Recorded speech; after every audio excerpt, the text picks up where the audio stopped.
अस्सलामुअलैकुम एवरीवन। तो मैंने आपको बताया था लास्ट वीडियो में अबाउट कोलिनोसेप्टर ब्लॉकर्स और उनके क्लिनिकल यूजेस हम करे थे। क्लिनिकल यूजेस में उनका जो यूज सीएनएस से रिलेटेड है वो तो हो चुका है, ठीक है। अच्छा, ये जो थर्ड पार्ट है ये आने में थोड़ा सा टाइम लग गया है बिकॉज बीच में ये पार्ट मिस हो गया था एंड बाकी एएनएस की प्लेलिस्ट कंप्लीट थी। तो इंशाल्लाह इसका जो पोर्शन रह गया कोलिनोसेप्टर ब्लॉकर्स का वो मैं आज कंप्लीट कर देती हूँ। हमारे पास अब सीन क्या होता है, क्लिनिकल यूजेस में आपको बताई थी कोलिनोसेप्टर ब्लॉकर्स के, और उसमें हमने सीएनएस का कर लिया था और आई का रहता था। और आई में कुछ थोड़ी सी डायग्राम अगर आप देख लेंगे तो बड़ा फायदा हो जाएगा।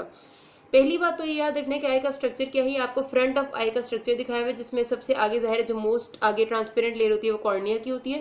दरमियान में आपको पता है ये वाली चीज is called प्यूपिल and this is the iris. ये येलो कलर की जो डंडी सी होती है आइरिस है। आइरिस के जो है ना बेसिकली आइरिस कंट्रोल करता है प्यूपिल का एपर्चर कितना है। जब भी हमने किसी दूर की चीज को देखना होता है तो प्यूपिल डायलेट करता है, बड़ा हो जाता है, और जब हम करीब की चीज पे फोकस करते हैं तो प्यूपिल कॉन्स्ट्रिक्ट कर जाता है। जो प्यूपिल की डायलेशन है नॉर्मली वो ज्यादातर होती है in any kind of sympathetic stimulation, और पीपल की कॉन्स्ट्रिक्शन होती है इन पैरासिम्पैथेटिक स्टिमुलेशन, ठीक है। ये बात तो आपको पहले की पता है।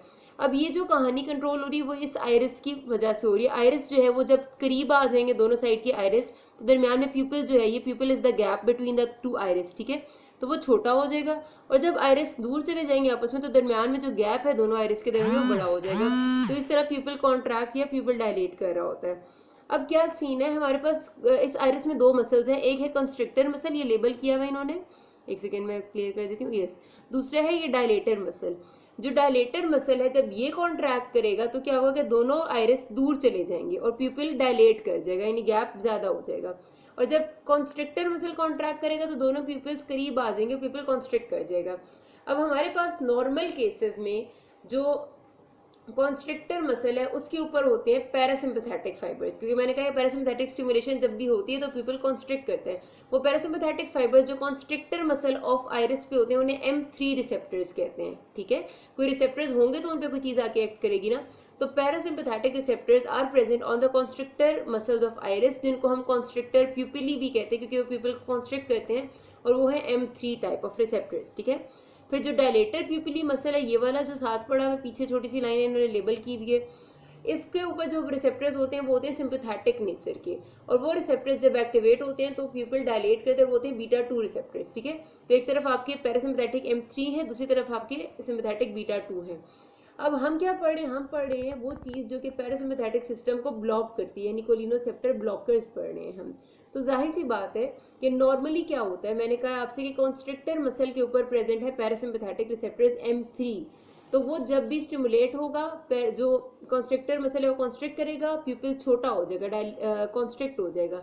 लेकिन हम जो पढ़ रहे हैं वो है पैरासिम्पैथेटिक ब्लॉकर्स। तो हम ब्लॉकर जब भी देंगे कोई भी एजेंट जिसमें एट्रोपिन, होमेट्रोपिन, साइक्लोपेंटोलेट, ट्रोपिकोमाइड, ये सारे एजेंट्स हैं जो ब्लॉकर्स हैं। जब हम ये देते हैं तो जाहिर सी बात है कि जो यहाँ पर रिसेप्टर्स हैं, जो कॉन्स्ट्रिक्ट कराने वाले रिसेप्टर्स हैं M3 रिसेप्टर्स, वो ब्लॉक हो जाते हैं। जब वो ब्लॉक हो जाते हैं तो डायलेट कराने वाला एक्शन एक्टिव हो जाता है और प्यूपिल डायलेट कर जाता है, ठीक है। एंड प्यूपिल की डायलेशन को क्या कहते हैं, मिड्रिएसिस। तो हमारे पास atropine, homatropine are a very good mydriatic agents, ठीक है। आपसे पूछते हैं, आपके प्रैक्टिकल में आता होता है मिड्रिएसिस कौन करवाता है, तो एट्रोपिन, होमेट्रोपिन, साइक्लोपेंटोलेट, ट्रोपिकोमाइड, सारों के ड्यूरेशन ऑफ एक्शन में थोड़ा सा फर्क है। किसी का कुछ दिन कुछ आवर्स तक होता है, किसी का कुछ दिन तक होता है एक्शन, लेकिन सारे के सारे आर डायलेटर्स, मिड्रिएसिस करते हैं। और मिड्रिएसिस डायरेक्ट नहीं करते ये लोग M3 रिसेप्टर को, जो कॉन्स्ट्रिक्टर रिसेप्टर है ना कॉन्स्ट्रिक्टर मसल पे, उसको ब्लॉक कर देते हैं। कॉन्स्ट्रिक्शन नहीं हो पाती तो डायलेशन हो जाती है। दूसरी एक बात इंपॉर्टेंट याद रखनी है इससे रिलेटेड कि एट्रोपिन साथ हमेशा एक और काम करता है। अभी आपको नजर आ रहा है पीछे लेंस इतना बड़ा सा, और लेंस के साथ ये छोटे से सस्पेंसरी लिगामेंट्स हैं, ठीक है। ये जो धागे धागे से आपके बने हुए दोनों तरफ नजर आ रहे हैं, और ये जाके अटैच हो रही है इधर सिलरी बॉडी से, जिसके अंदर सिलरी मसल है, यहाँ लेवल भी उन्होंने किया हुआ है, ठीक है। अब जब भी हमने किसी चीज पे फोकस करना होता है तो साथ एक तो ये कि प्यूपिल कॉन्स्ट्रिक्ट कर जाता है, दूसरा क्या होता है कि लेंस भी थिक और फैटी हो जाता है। और जब हमने किसी दूरी की चीज की तरफ देख रहा होता है तो साथ एक तो प्यूपिल डायलेट कर जाता है, दूसरा लेंस भी रिलैक्स कर जाता है। तो ये जो लेंस की मूवमेंट है ना, कि लेंस थिक और फैटी हो जाए और लेंस जो है वो स्ट्रेट और रिलैक्स हो जाए, ये डिपेंड कर रही है सिलरी मसल पे। सिलरी मसल जो है वो with the help of suspensory ligaments, मतलब या तो लेंस को खींच लेंगे तो दोनों तरफ से, तो लेंस फ्लैट हो जाएगा, रिलैक्स हो जाएगा, और जब ये लेंस को बहुत ढीला छोड़ देंगे तो लेंस मोटा और फैटी हो जाएगा। तो ये सारी सिलरी मसल पे डिपेंड करती है। तो सिलरी मसल अगर ये इस मैकेनिज्म को हम कहते हैं एकोमोडेशन, यानी दूर या नज़दीक के टाइम देखने के लिए लेंस का छोटा या पतला हो जाना इज कॉल्ड एकोमोडेशन। अगर इस एकोमोडेशन के प्रोसेस की पैरालिसिस हो जाएगी, इसका मतलब ये होगा कि जो सिलरी मसल है वो अपना फंक्शन नहीं कर रहा। और ये काम कौन करता है पैरालिसिस वाला, ये भी एट्रोपिन करता है। एक बात आपने याद रखनी है, एमसीक्यू में आती है, बहुत इंपॉर्टेंट बात आती है कि कौन सा ऐसा एजेंट है जो कि मिड्रिएसिस करता है और साइक्लोप्लीजिया नहीं करता।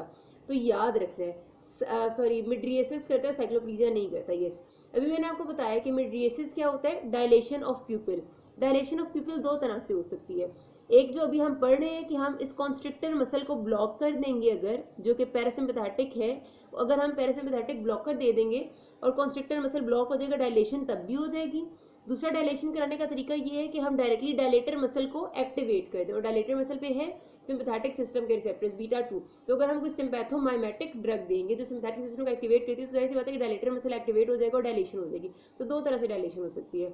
लेकिन जो साइक्लोप्लीजिया है ना, spasm of accommodation, paralysis of accommodation, के लेंस की मूवमेंट ना होना, ये चीज सब नहीं करा रहे। एट्रोपिन जब आता है ना, तो एट्रोपिन एक तो आपका कॉन्स्ट्रिक्टर मसल को ब्लॉक कर देते हैं, दूसरा ये सिलरी मसल को भी ब्लॉक करता है, और सिलरी मसल का पैरालिसिस करा के स्पैज्म एकोमोडेशन यानी साइक्लोप्लीजिया भी करा देते हैं। लेकिन अगर हमने डायलेशन करानी है और साइक्लोप्लीजिया नहीं कराना, तब हम क्या करते हैं कि हम सिंपैथोमाइमेटिक ड्रग देते हैं जो डायलेटर मसल को एक्टिवेट करती है। कॉन्स्ट्रिक्टर को ब्लॉक नहीं करेगी, डायलेटर को एक्टिवेट करेगी, और वो डायलेटर को जब एक्टिवेट करेगी तो वो साथ साइक्लोप्लीजिया सिलरी मसल को एक्टिवेट नहीं करेगी, तो हमारा काम हो जाएगा कि हम मिड्रिएसिस भी करा लेंगे, साइक्लोप्लीजिया नहीं कराएंगे। तो ये बात बहुत ज्यादा इंपॉर्टेंट है, बहुत ज्यादा इंपॉर्टेंट है, बहुत अच्छे से याद रखनी है कि atropine causes mydriasis as well as cycloplegia. ठीक है, अच्छा जी, आई का एक्शन तो था बहुत इंपॉर्टेंट जो हमने कर लिया।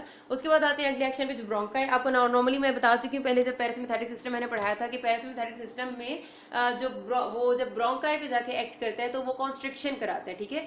और जैसी बात है, अगर हम कोई कॉलिनोसेप्टर ब्लॉकर देंगे तो जो ब्रोंकाई है उनकी ब्रोंकोडायलेशन हो जाती है, इसीलिए आपके एस्थमा और सीओपीडी में यानी क्रॉनिक ऑब्स्ट्रक्टिव पल्मोनरी डिजीज में, ऐसी इन दोनों डिजीजेज में क्या हो रहा होता है कि बहुत सवेयर ब्रोंको कंस्ट्रिक्शन हो रही होती है।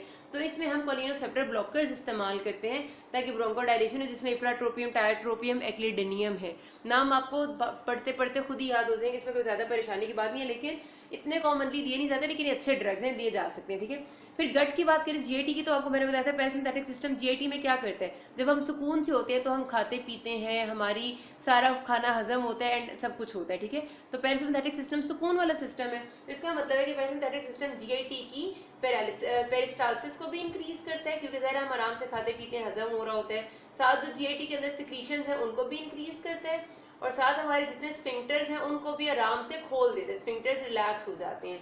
ये सारा पैरासिम्पैथेटिक सिस्टम का काम है। और जब हम कोलिनोसेप्टर ब्लॉकर्स देंगे तो ये सारा काम उलट हो जाएगा या खराब हो जाएगा।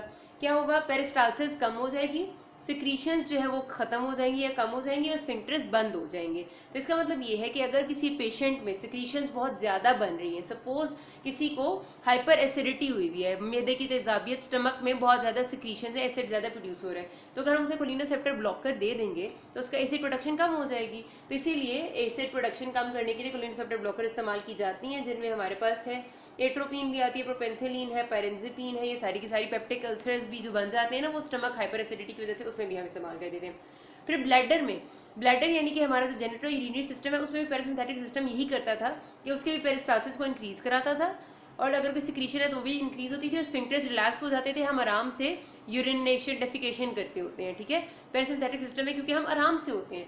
लेकिन जब कोलिनोसेप्टर हम ब्लॉक कर देंगे तो जाहिर सी बात है कि ब्लैडर के फंक्शंस भी हम सही नहीं रहने देंगे। मतलब हम अब क्या कब इस्तेमाल करेंगे, जिन लोगों को यूरिनरी अर्जेंसी होती है। सपोज कई बार ऐसा होता है ना कि ओल्ड एज में आपका जो स्फिंक्टर है वो बहुत ज़्यादा लूज हो जाता है, जो ब्लैडर के एंड पे स्फिंक्टर होता है ना यूरिनेशन के टाइम पे जिसने खुलना होता है वो लूज हो जाता है, और उन लोगों को बहुत ज़्यादा अर्जेंटली यूरिन के लिए भागना पड़ता है। उस केस में हम क्या करते हैं, हम अगर कोलिनोसेप्टर ब्लॉकर दे देंगे तो उनका जो अर्ज आती है एकदम से होने के, यूरिनेशन होने लगी है और फौरी तौर पर स्फिंक्टर खुल जाएगा, वो स्फिंक्टर जल्दी नहीं खुलेगा क्योंकि कोलिनोसेप्टर ब्लॉकर दिया हुआ है। तो अर्जेंसी ऑफ यूरिन को रिड्यूस करने के लिए हम ये चीज़ दे सकते हैं। सीलासिस्टाइटिस यानी कि ब्लैडर की इन्फ्लेमेशन में भी हम ये दे सकते हैं ताकि ब्लैडर की सिक्रीशंस वगैरह जो है वो डिक्रीज हो जाए।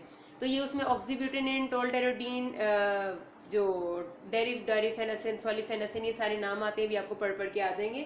और आखिर में हमने कहा था कि कोलिनेस्ट्रेज इनहिबिटर्स भी हम इस्तेमाल कर सकते हैं इन कोलिनोमाइमेटिक ड्रग्स, ठीक है। कोलिनेस्ट्रेज को इनहिबिट करने वाली ड्रग्स हमने पढ़ी थी। और कई बार ऐसा होता है कि उन कोलिनेस्ट्रेज इनहिबिटर्स की टॉक्सिसिटी हो जाती है। बहुत सारे लोग सुसाइडल अटेम्प्ट में वो गोलियां खा लेते हैं जो कोलिनेस्ट्रेज इनहिबिटर्स होती हैं, और फिर वो उसके साथ आते हैं हमारे पास कि बस बंदा मरने वाला है। तो उस केस में हमने उस टॉक्सिसिटी को रिवर्स करना होता है। तो कोलिनेस्ट्रेज इनहिबिटर की टॉक्सिसिटी को रिवर्स करने के लिए जो ड्रग होती है वो भी हमारी एट्रोपिन है, बहुत इफेक्टिव है जब भी ये आपके पास बेतहाशा आएंगे, ठीक है।